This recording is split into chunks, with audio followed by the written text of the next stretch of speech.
وجعلنا من بين أيديهم سدا ومن خلفهم سدا فأغشيناهم فهم لا يبصرون.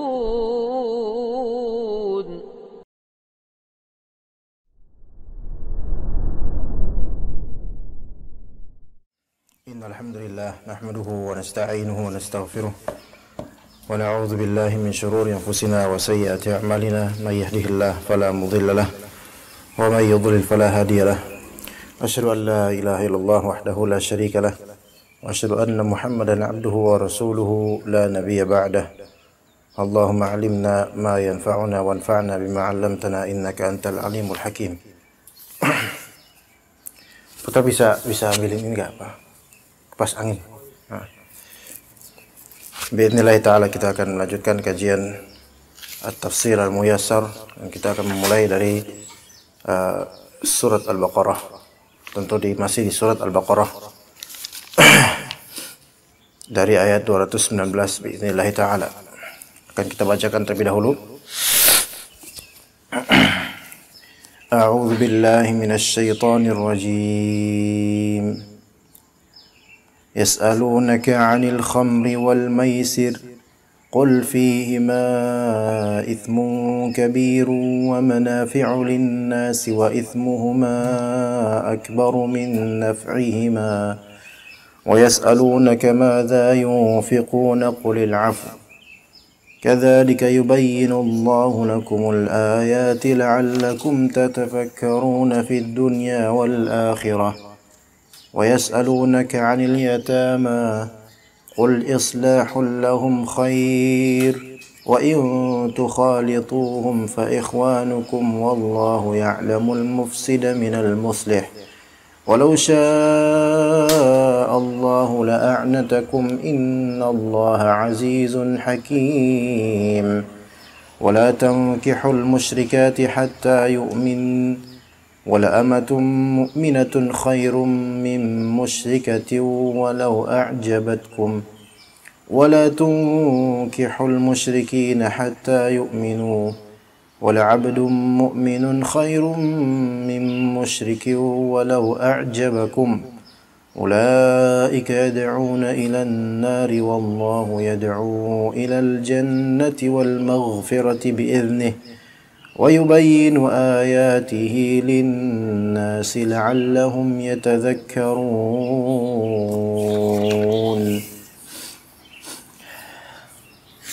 Firman Rabb kita Azza wa Jalla, yas'alunaka 'anil khamri wal maisir. Dalam tafsir disebutkan yas'alukal muslimuna ya Muhammad an hukmi ta'atil khamri syurban wa bay'an wa syira'an. Orang-orang muslimun bertanya kepada engkau wahai Muhammad tentang hukum ta'atil khamr, yaitu dengan hukum bertasarruf dengan khamr.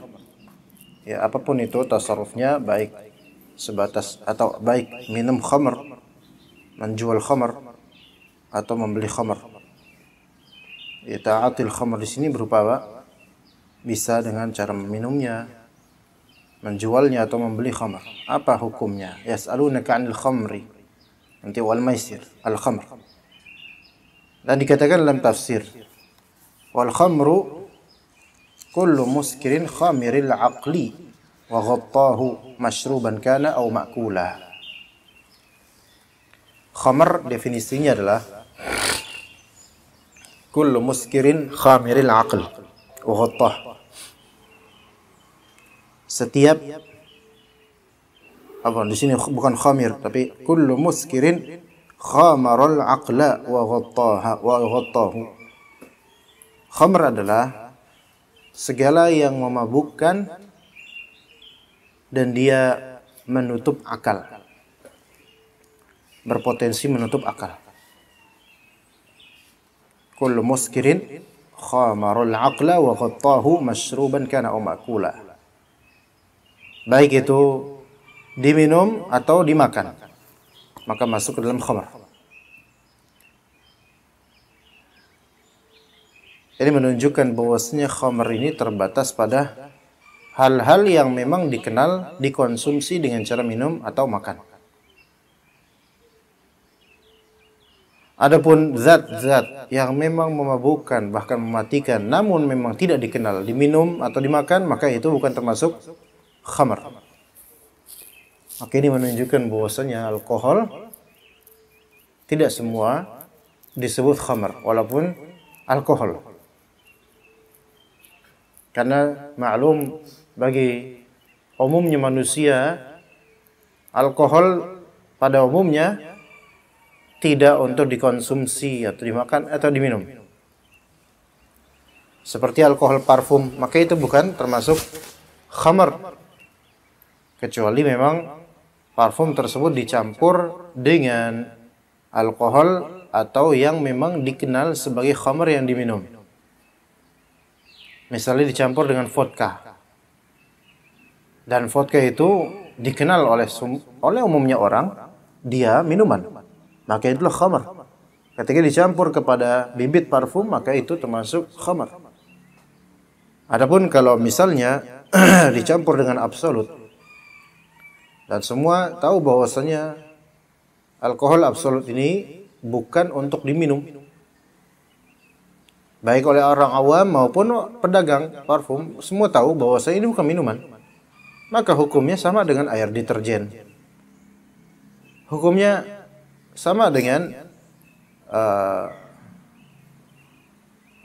Porstek, yang biasa buat membersihkan lantai itu. Superpel sama hukumnya. Memabukkan tidak? Memabukkan. Tapi apakah dia khamr? Bukan. Kenapa? Karena dia bukan masyrub. Bukan sesuatu yang memang diminum oleh para umumnya. Orang-orang semua tahu. Ya. Begitu, maka bukan termasuk ke dalamnya. Kecuali kalau memang kemudian orang-orang mengenalnya sebagai minuman. Maka itu bisa tergolong sebagai khamr kalau dari definisi ini. Ya. Mereka bertanya tentang khamr. Dan khamr dengan hakikat urfiyah di zaman Nabi SAW ya dikenal dengan minuman khamr. Iya. Qal wal maisir. Dikatakan dalam tafsir, wa yas'alunaka an hukmil qimar. Mereka bertanya kepada engkau Muhammad tentang hukumnya qimar. Judi, maisir. Qimar dan maisir itu adalah akhdhul mali atau i'ta'uhu bil muqamarati wa hiya al-mughalabatu allati fiha 'iwadun min at-tarafain. Perjudian adalah akhdhul mal atau i'ta'ul mal. Jadi dua kubu ini sama-sama berjudi. Akhdhul mal itu pihak yang mengambil keuntungan harta, dan i'ta'ul mal berarti untuk pihak yang memberikan harta, dan i'ta' al-mal di sini secara kolektif biasanya. Secara kolektif sama-sama urunan duit, memberikan uangnya. Ya, ini judi ya, bukan riba, judi.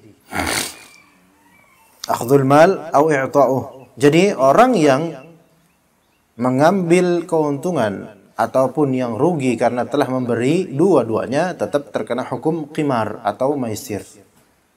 Jadi jangan sampai hukum maisir atau qimar hanya untuk yang mengambil untung dari judi saja, melainkan pihak yang menaruh saham judi itu pun juga kena hukum qimar. Dan akhdhul mal atau i'tanya ini ditakyid dengan al-muqamarah. Apa itu muqamarah? Muqamarah adalah al-mughalabat allati fiha 'iwadun min at-tarafain.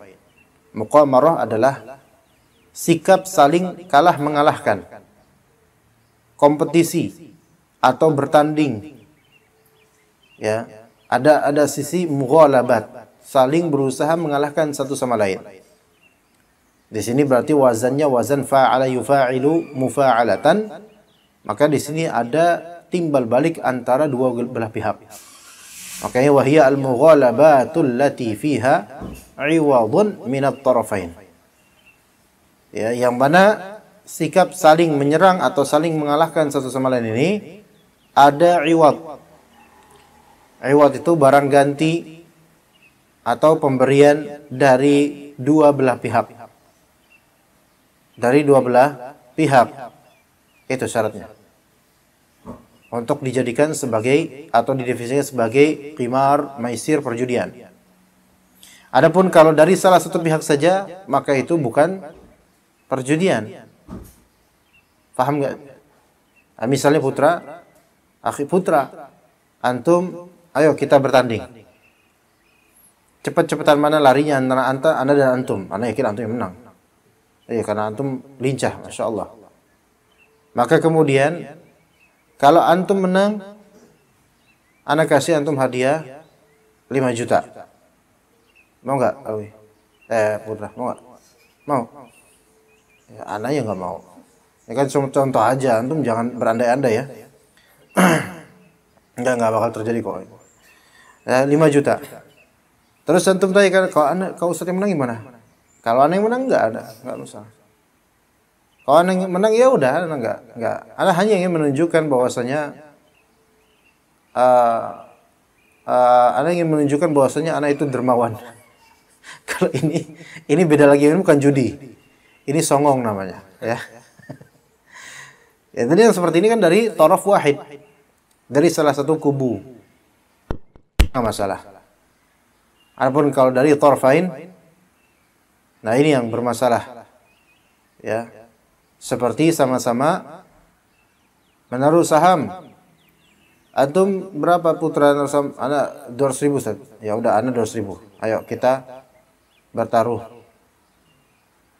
Ala sabilil mughalabah. Mughalabah ini enggak mesti kita yang bertanding. Bisa saja pihak lain atau tebak-tebakan di pihak lain. Kalau dia menang, ini uang buat anak semua. Karena anak kan pilih dia. Kayak pertandingan bola misalnya. Antara Persija lawan Persib. Putra megang Persija. Anak juga Jackmania nah. Ini Persib nih Persib nih. Ini dia nih. Persib nih, hah? Nah. Ternyata yang menang adalah kita semua saham 200. Yang menang dapat tuh 2 semuanya. Maka kemudian ternyata Persib yang menang. Diborong semua duitnya sama Ikin. Nah, ini judi ini. Ya judi. Sedari awal sudah dikenal sebagai judi. Karena ada mughalabat dan ada iwad antara dua belah pihak. Pihak yang menang dan pihak yang kalah. Maka qul fihima ithmun kabir wa manafi'u linnas. Maka katakan kepada mereka, fi dzalika adrarun wa mafasidu kathiratun fid dini wad dunya wal uquli wal amwal. Dalam fi dzalika di sini rujuk kepada dua hal, yaitu khamar dan maisir. Maka rujuk isim isyarah atau rujuk atau nisbat dhamir itu tidak mesti jamak untuk sesuatu yang lebih dari satu sebelumnya. Maksudnya di sini dzalika kulluhu atau dzalika kilahuma. Ya, di keduanya al-khamr dan al-maisir itu ada fi dzalika adrar. Madarat dan mafasid. Kerusakan yang banyak. Dan kerusakan tersebut mencakup kerusakan agama, kerusakan akhlak dan juga kerusakan dunia. Wal uqul wal amwal, kerusakan logika, akal dan kerusakan harta. Itu kerusakannya besar sekali di 4 sisi dan sisi lainnya yang tidak disebutkan sini. Tapi kata Allah wa ithmuhuma wa manafi'u linnas. Wa fihima manafi'u linnas min jihati kasbil amwali wa ghairiha. Ada manfaatnya memang untuk manusia, yaitu dari segi apa? Kasbil amwal. Mendapatkan harta, iya. Ya, tadi ketika berjudi Ikin dapat harta, dapat 600.000. Manfaat bukan itu? Manfaat buat dia. Manfaat. Ada manfaatnya, ada. Tetapi wa ithmuhuma akbaru min naf'ihima. Tetapi ithmuhuma, dosanya lebih besar daripada manfaatnya. Wa ithmuhuma akbaru min naf'ihima. Kenapa? Idh yasuddani an dzikrillahi wa 'anis shalah wa yuqi'ani al-'adawata wal baghdha'a bainan nas wa yutlifani al-mala. Yaitu keduanya, yaitu khamar dan maisir, mencegah pelakunya dari zikir kepada Allah, mencegah pelakunya dari salat. Maka orang ketika lagi berjudi, itu salat ini dia tinggalkan mungkin. Jadi itu waqi', dan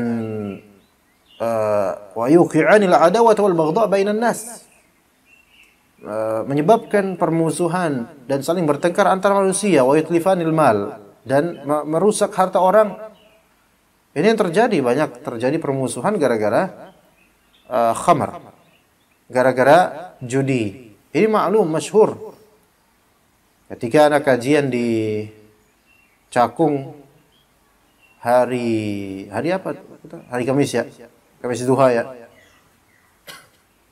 Ada ibu-ibu terus datang ke anak dan dia curhat betul-betul tentang keluarganya. Bapaknya ojek online. Istrinya, yaitu ibu rumah tangga biasa. Dan anaknya kecanduan judi online. Dan telah menghabiskan sampai ratusan juta sekarang. Judi online, dan bapaknya hanya seorang ojek online. Itu lihat, yutlifanil mal, yaitu khamar maupun maisir, merusak harta orang.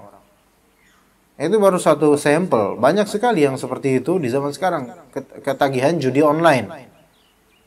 Yang tentu bandarnya dan providernya lah yang untung dari judi online itu. Sebenarnya banyak penipuan padanya, pastinya. Namanya maisir, judi, ya banyak penipuan. Ya.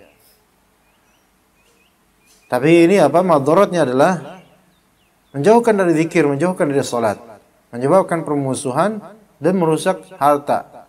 Tapi sekarang kalau misalnya di warung-warung itu ada judi buat anak kecil, dia termasuk qimar. Karena di sini ada posibilitas untung rugi dan tidak jelas untung ruginya, namun dia harus bayar. Apa itu?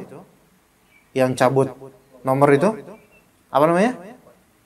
Ya baik, namanya kupon, apa namanya? Kupon? Lotre. Nah, lotre. Dicabut nomor 37, nggak dapat apa-apa. Beli lagi 1000, dicabut nomor 50, nggak dapat.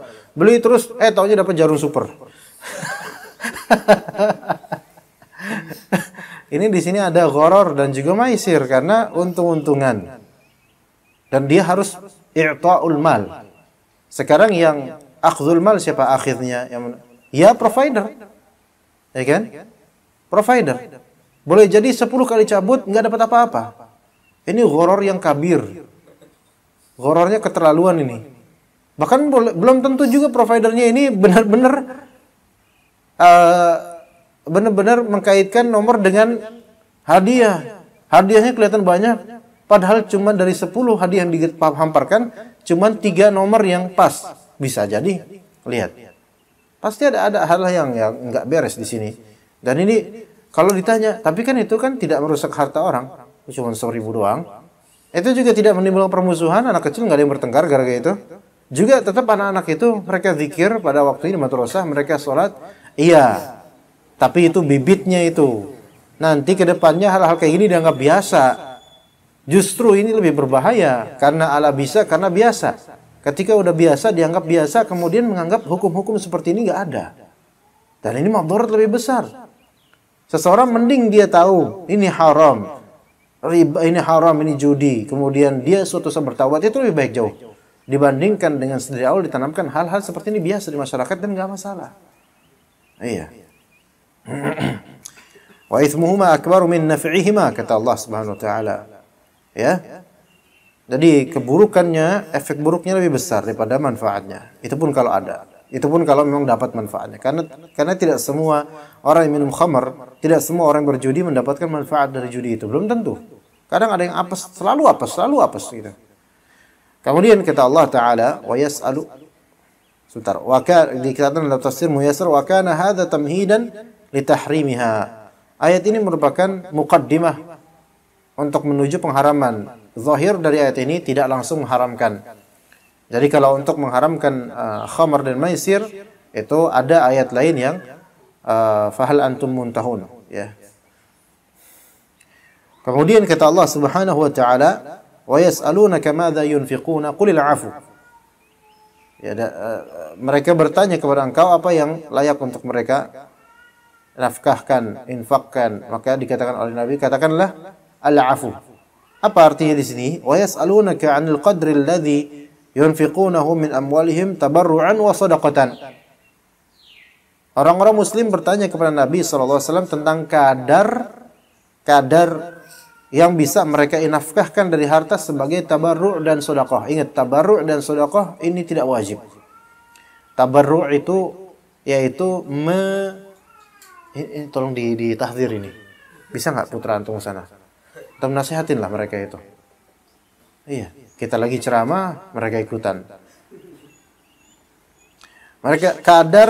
Mereka menafkahi harta-harta sebagai tabarru' dan sedekah.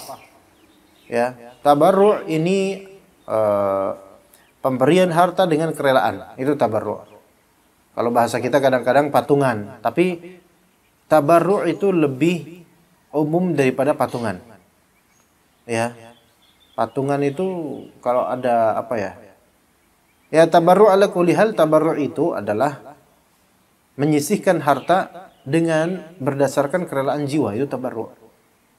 Gitu ya. Dan tabarru' itu tidak mesti patungan, walaupun patungan termasuk tabarru'. Iya. Ala kulli hal lah, pokoknya tabarru' itu sedekah. Ya. Maka apa sih kadar yang bisa kita berikan dari sedekah? Sedekah yang sunnah, bukan wajibah. Bukan zakat, bukan nazar, bukan. Maka qul lahum al-'afu. Al-'afu yaitu anfiqul qadra alladhi yazidu ala hajatikum. Nafkahkanlah oleh kalian kadar yang berlebih dari hajat kalian. Kadar yang lebih melebihi hajat kalian, dan manusia lebih mengetahui, absar binafsih. Manusia lebih tahu tentang dirinya, seberapa hajatnya dia untuk menghabiskan harta. Ingat, hajat di sini hajat yang memang mu'tabarah dalam syariat. Bukan hajat-hajatan. Ya, bukan hajat-hajatan. Artinya begini, ikhwan.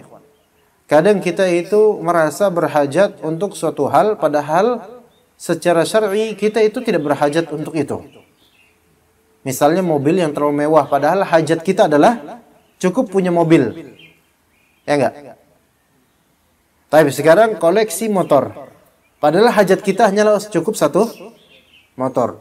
Maka koleksi motor ini berarti zaid anil hajah, melebihi hajat.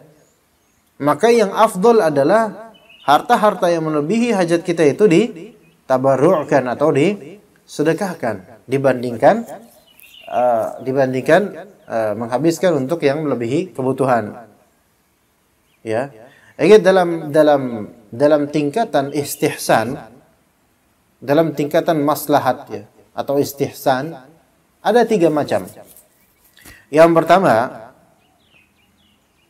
tingkatan paling dasar tahsin, tingkatan tahsin, ya, tahsiniyah, ya. Kemudian tingkatan hajiyah, kemudian tingkatan daruriyah. Paling tinggi daruriyah, tahsiniyah, hajiyah, dan daruriyah. Tiga-tiganya ini masing-masing hukumnya beda. Nah, perlu dikenal, yang menengah ini hajat. Taib, kalau misalnya daruriyah, ini darurat. Dan biasa berkenaan dengan maqasid syariah. Darurat, hukumnya darurat. Kalau tidak menggapainya, maka akan ada kerusakan yang lebih besar misalnya. Maka ini daruriyah. Daruriyah ini di atas hajiyah. Yang kerap kali karena daruriyah, darurat, maka ad-daruratu tubihul mahzurat. Maka yang haram itu bisa diperbolehkan dengan sebab darar atau madarat atau darurat ini. Tapi darar yuzal biqadrih. Ya, dengan kadarnya. Madarat itu atau darurat itu dihilangkan dengan kadarnya. Ya, seperti memakan ular tidak ketemu dengan makanan lain. Maka madarat lapar sehingga menjurus ke kematian itu dihilangkan dengan cara makan yang haram ini karena tidak ada pilihan lain, tapi biqadrih, dengan kadarnya. Ya. Tidak baghi, tidak adin, ya. Tidak berlebih, tidak pengen makan nyantap yang banyak, bukan. Ini darurah. Jadi dianggap istislah atau ini demi maslahat mursalah, maka darurah ini harus ditunaikan. Walaupun berkenaan atau berlawanan dengan mahdzur, hal yang dilarang. Tapi yang kedua hajiyah. Hajat. Ya, kebutuhan. Kebutuhan itu pun ada beragam macam. Ada bahkan kebutuhan yang sampai mendekati level darurat ada. Ada kebutuhan yang sebenarnya kita pun kalau tidak mendapatkannya insya Allah tidak masalah. Relatif. Maka untuk hajat ini anta absar li nafsik. Yang ketiga tahsiniyah. Tahsiniyah ini enggak hajat sebenarnya, tapi hanya hiasan semata, pernak-pernik, takmil, zina, perhiasan semata yang antum tidak mendapatkannya pun antum tidak rugi dengan itu dunia akhirat. Maka ini tahsiniyah di bawah hajiyah. Maka yang tahsiniyah ini yang paling afdal adalah kita tabarru' dan infak. Untuk tahsiniyah kita tabarru' atau infak saja. Tapi tidak wajib, tidak wajib. Ya, tidak wajib. Baik, kemudian kadzalika yubayyinu Allahu lakumul ayati la'allakum tatafakkarun. Mithlu dzalika al-bayan al-wadih yubayyinu Allahu lakum al-ayat wa ahkam asy-syari'ah likai tatafakkaru fima yanfa'ukum fid dunya wal akhirah, supaya kita memikirkan apa yang bermanfaat untuk dunia dan akhirat kita. Kemudian kata Allah di ayat berikutnya, wa yas'alunaka 'anil yatama wa yas'alunaka ya Muhammad 'anil yatama kaifa yatasarrafuna ma'ahum fi ma'ashihim wa amwalihim. Mereka bertanya kepada engkau tentang al-yatama, tentang anak-anak yatim. Maksudnya apa? Maksudnya bertanya dalam masalah apa? Kaifa yatasarrafuna ma'ahum fi ma'ashihim wa amwalihim. Bagaimana bertasarruf bersama anak-anak yatim ini dalam ma'ash, yaitu penghidupan mereka, kebutuhan hidup mereka dan harta-harta mereka. Ya, dan di antara hal yang sangat miris terjadi pada masyarakat adalah anak-anak yatim tidak ditunaikan haknya, hak waris, karena dianggap masih kecil. Jadi anak yatim itu adalah man mata abuhu walam yablugh, yang wafat bapaknya dan belum baligh. Tapi kalau misalnya ibunya nikah lagi, apakah dia statusnya masih anak yatim? Masih. Kecuali kalau bapaknya hidup lagi baru. Tapi itu nggak mungkin. Taib, ini anak yatim. Kaifa yatasarrafun? Yaitu kaifa yatasarraf al-wali atau al-wasi atau al-hakim. Paham di sini? Tasarruf fi malil yatama itu hanya 3 pihak. Salah satu dari 3 pihak berikut. Pertama wali, kedua wasi atau hakim. Wali atau wasi atau hakim. Apa bedanya, ikhwan? Wali berarti kerabat yang menjadi pengelola hartanya anak yatim ini.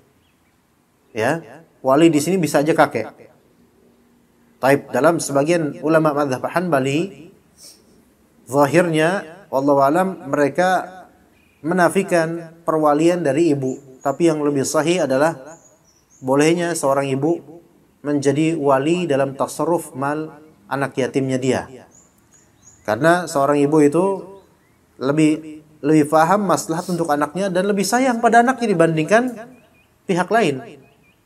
Itu yang wali yang pertama. Tapi wali di sini ya bisa ibu, kalau memang ibu nggak bisa, mungkin kakaknya, ya kan? Bisa kan? Kakaknya mengelola harta, atau pamannya dari pihak ayah lebih afdal. Nah, dan seterusnya.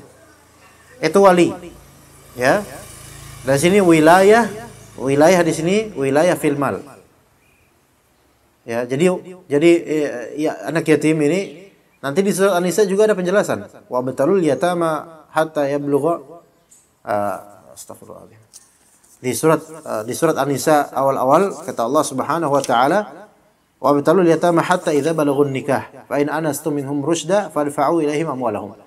Jadi nanti ketika sudah baligh usia siap nikah, maka diuji tentang rusydnya, tentang kebaikan akalnya dan tasarrufnya. Kalau memang udah bagus, maka diberilah harta itu oleh walinya.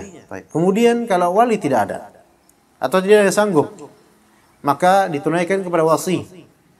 Wasi ini yang diwasiatkan untuk mengelola hartanya. Misalnya bapaknya itu mewasiatkan, dan wasi itu bisa aja di antara kerabat yang diwasiatkan. Misalnya bapaknya sebelum wafat bilang, nanti tolong warisan untuk anak saya yang akan yatim ini kalau saya wafat, tolong Pak Fulan, Pak Ikin misalnya, tolong kelola. Maka ini wasiat. Nah, kalau memang sudah ada wasiat, maka wajib ditunaikan, yaitu wasiat untuk dikelola hartanya. Mungkin bapaknya menilai kalau misalnya dikelola sama keluarga sendiri, habis, mendingan sama orang lain, sama Ikin yang amanah, Masya Allah. Ya. Nah, atau kalau memang tidak ada wali, tidak ada wasi, maka yang ketiga, yaitu hakim. Hakim yang mengelola harta anak yatim ini. Dan pengelolaan harta anak yatim ini ya termasuk apa? Termasuk amanah. Termasuk amanah yang ada ancaman jika memakannya tanpa hak. Innal ladzina ya'kuluna amwalal yatama zulman innama ya'kuluna fi butunihim nara wa sayaslawna sa'ira. Jadi makan harta anak yatim tanpa hak itu bisa seperti menggelagakkan perut dengan api neraka. Auzubillah min dzalik. Ya, yas'alunaka 'anil yatam, bagaimana bertasarruf untuk mereka? Maka dikatakan qul lahum qul islahul lahum khair. Itu qul lahum, katakan kepada orang-orang yang bertanya itu, islahukum lahum khair. Memperbaiki harta mereka oleh kalian itu adalah kebaikan, lebih baik. Faf'alul anfa'alahum daiman. Maka perbuatlah yang paling bermanfaat untuk mereka. Ya, baik dengan cara investasi dengan harta tersebut atau berjual beli dengan harta tersebut.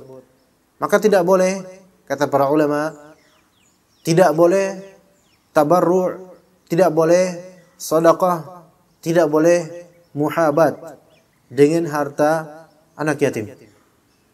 Tabarru' itu menderma. Ya, charity, atau misalnya ada orang kena gempa atau masyarakat gempa, kemudian kita sebagai wali atau wasi, nih tabarru' dengan harta anak yatim. Enggak boleh. Kok gitu? Kan bukan harta antum gitu. Atau tidak boleh selain tabarru', sedekah pada umumnya tidak boleh dengan itu. Ya. Dan tidak boleh muhabat. Muhabat itu pilih kasih, memberikan seseorang karena mengasihinya. Ala kulli hal, islah harus lakukan islahul lahum khair. Wa in tukhalituhum fa ikhwanukum. Wa in tukhalituhum fi sa'iri syu'unil ma'ashi fihi fahum ikhwanukum fid din. Maka kalau misalnya kalian mencampuri mereka dalam urusan-urusan kehidupan, maka mereka adalah saudara-saudara kalian dari segi agama. Artinya, kalau memang anak ini bisa berapa makna. Di antara maknanya, kalau anak-anak yatim tersebut tinggal bersama antum, maka perlakukanlah seperti saudara antum dalam agama. Ya, nggak boleh dibeda-bedakan. Jadi kalau misalnya Pak Samiran mengelola harta anak yatim dan hidup bersama anak yatim, maka perlakukanlah dia seperti anak antum juga. Iya, jangan kemudian dipisahin. Ya, ini makanan bubur khusus anak saya. Ini makanan bubur khusus anak yatim. Enggak disamain, ya. Fa ikhwanukum wa 'alal akhi an yar'a maslahata akhi. Saudara dan ikhwan fid din, saudara namanya persaudaraan dalam agama, itu memperhatikan maslahat untuk saudaranya. Enggak semena-mena. Wallahu ya'lamul mufsida minal muslih. Wallahu ya'lamul mudayyi'a li amwalil yatama minal harisi 'ala islahiha. Allah itu tahu siapa orang yang memang menyia-nyiakan harta anak yatim dan siapa yang berhasrat untuk berbuat islah terhadap anak yatim. Islah malil yatama, islah malil yatim itu dengan cara menetapkannya atau mengembangkannya. Kalau menetapkannya, ya dia menjaganya bagaimana agar tidak berkurang. Kalau mengembangkannya, dia mencari untung dengan itu supaya anak yatim ini bisa makan dari laba hasil pengembangan uang tersebut. Maka boleh bagi seorang wali atau wasi atau terutama hakim yang mencontohkan itu untuk mengelola harta tersebut dengan modal harta tersebut dia jual beli. Nanti labanya per bulan diaudit, misalnya per bulan dapat 5 juta, alhamdulillah. Dari 5 juta tersebut maka diberilah makan anak yatim itu. Nah, ini lebih afdal. Iya, lebih afdal ini. Ya.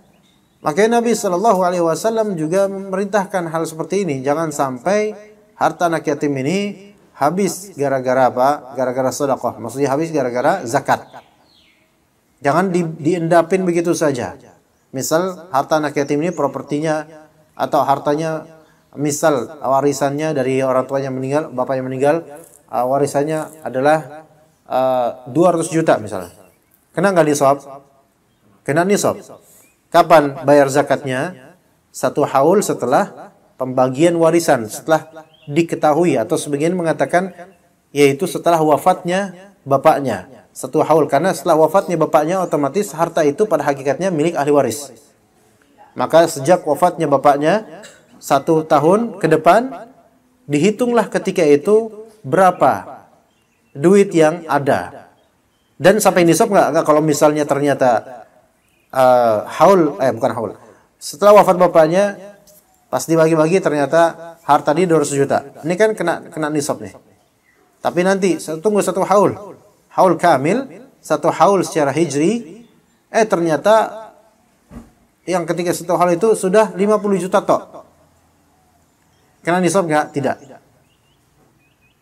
Maka bayar zakat nggak? Enggak. Tapi kalau ternyata berkembang karena investasi dan semisalnya, maka dihitung 200 juta ini dihitung ada kerugian nggak? Enggak, ternyata berkembang.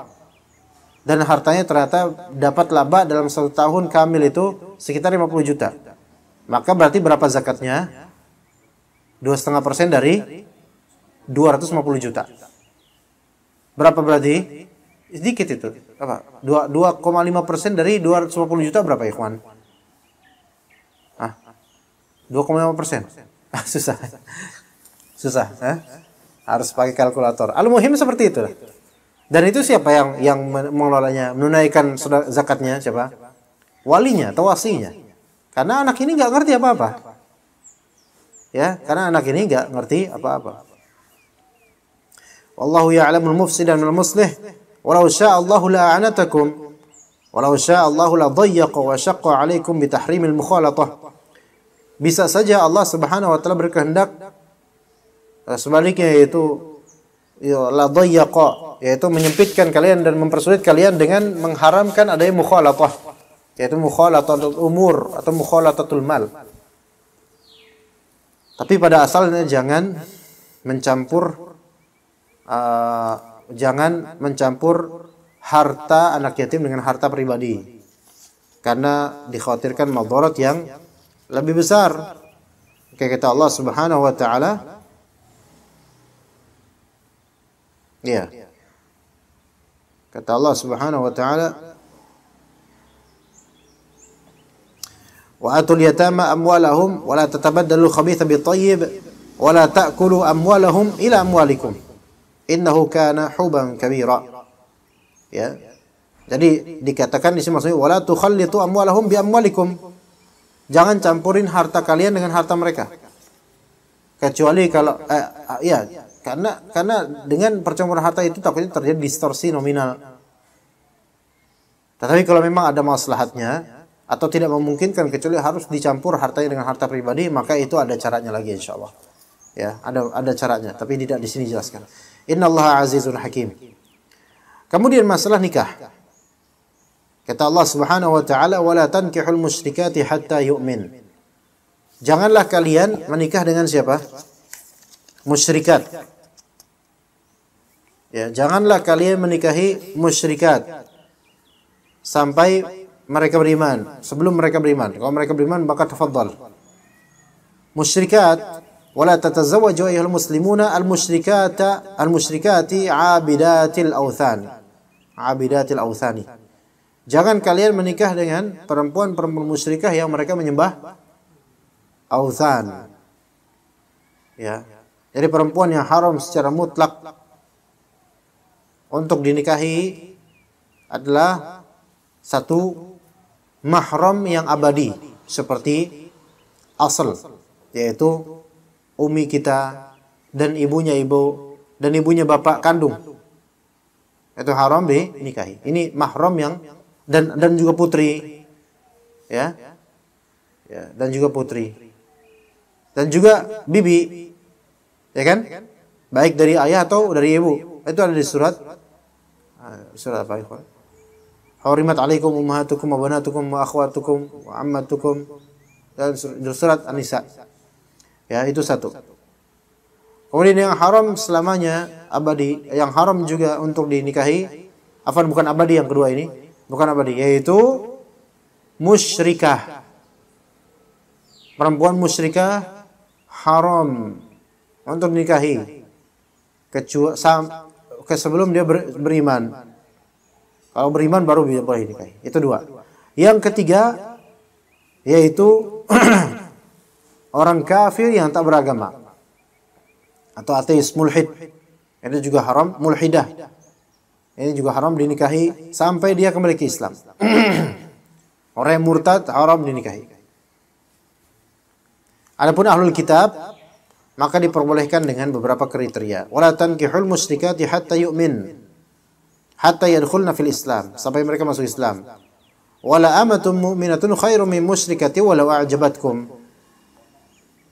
Wa'lamu anna imra'atan mamlukatan la mala laha wala hasaba. Mu'minatan billah khairun min imra'atin musyrikah wa in a'jabatkumul musyrikatu al-hurratu. Ketahuilah bahwasanya perempuan yang budak perempuan tidak punya harta, tidak punya family atau akar keluarga yang mulia, tapi dia beriman kepada Allah, itu lebih baik dibandingkan perempuan musyrikah walaupun perempuan ini merdeka dan menakjubkanmu. Ya. Kemudian wala tunkihul musyrikina hatta yu'minu. Wala 'abdun mu'minun khairum min musyrikin walau a'jabakum. Wala tuzawwiju nisa'akum al-mu'minat ima'an aw hara'ir lil musyrikin hatta yu'minu billahi wa rasulih. Di sini lafalnya wala tunkihu. Kalau yang pertama tadi wala tankihu, wahai pria, ini menunjukkan wala tankihu, jangan kalian nikah dengan perempuan musyrikah. Wala tunkihul musyrikina, jangan kalian nikahkan dalam kurung perempuan-perempuan kalian, itu putri-putri kalian dengan musyrikin. Jadi tankihu dari kata nakaha yankihu, itu antum yang nikah. Tapi tunkihu dari ankaha yunkihu, antum wali. Yang nikah adalah yang antum walikan dari putri atau lainnya. Janganlah kalian menikahkan putri-putri ini dengan putri muslimah dengan musyrikin hatta yu'minu, sampai mereka beriman. Wala 'abdun mu'minun khairum min musyrikin walau a'jabakum. Wa'lamu anna 'abdan mu'minan ma'a faqrihi wa khairun min musyrikin wa in a'jabakum musyrik. Ketahuilah bahwasanya hamba yang beriman dengan fakirnya dia itu lebih baik daripada musyrik. Walaupun yang musyrik itu membuat kalian takjub. Taib Yahudi dan Nasrani termasuk musyrik enggak? Musyrikun. Apakah ini menunjukkan bahwasanya hanya orang-orang Buddha, apalagi agama lain, Hindu, agama Viking, ya, Sunda Empire dan seterusnya, ya, Viking Persib Bandung, ya, ya, taib mereka orang-orang Hindu, Buddha musyrik. Ya. Dan budak perempuan atau budak laki-laki muslim atau muslimah lebih afdal dibandingkan merdeka tapi musyrikah atau musyrik. Pertanyaan, bagaimana dengan ahli kitab, Yahudi dan Nasara? Apakah budak laki-laki muslim dan budak perempuan muslimah itu lebih baik daripada perempuan atau laki-laki Yahudi dan Nasara? Iya. Walaupun tidak dimaksudkan di sini musyrikat dan musyrikin bukan termasuk ahli kitab, bukan. Tapi jangan difahami bahwasanya perempuan muslimah, budak perempuan muslimah atau budak laki-laki muslim itu kalah afdal dibandingkan Nasrani atau Yahudi. Enggak. Tetap lebih afdal laki-laki atau perempuan muslimah walaupun budak. Taib, kemudian ulaika yad'una ila an-nar wallahu yad'u ila al-jannati wal maghfirati bi idzni. Ulaik, yaitu mereka ulaika al-muttasifuna bisyirki rijalan wa nisaan yad'una kulla man yu'ashiruhum ila ma yuaddi bihi ila an-nar. Mereka yang tersifati dengan kesyirikan baik laki-laki atau perempuan, mereka mengajak orang-orang yang mendekati mereka, bermuasyarah dan bergaul dengan mereka, mereka ajak untuk hal yang menyebabkan terjerumusnya kita ke neraka. Auzubillahi min dzalik. Wallahu yad'u ilal jannati wal maghfirati bi idzni. Sebaliknya, wallahu subhanahu yad'u ibadahu ila dinihil haqq al muaddi bihim ilal jannati wa maghfirati dzunubihim bi idzni. Sebaliknya Allah Ta'ala mengajak hamba-hambanya menuju agama yang benar, yang mengantarkan pada surga dan mengajak kepada ampunan terhadap dosa-dosa mereka dengan izin Allah Ta'ala. Wa yubayyinu ayatihi lin-nasi la'allahum yatadhakkarun. Wa yubayyinu ayatihi wa ahkamahu lin-nas. Allah Ta'ala menjelaskan ayat-ayatnya dan hukum-hukumnya kepada manusia likai yatadhakkaru faya'tabiru, agar mereka teringat dan mengambil ibrah dari ini semua. Wallahu ta'ala alam. Alhamdulillah, kita telah selesai kajian kitab Tafsir Al-Muyassar pada kali ini. Insyaallah kita lanjut dengan kajian At-Ta'sil fi Thalabil Ilm insyaallah ta'ala. Sallallahu ala nabiyina Muhammad wa ala alihi wa sahbihi ajma'in.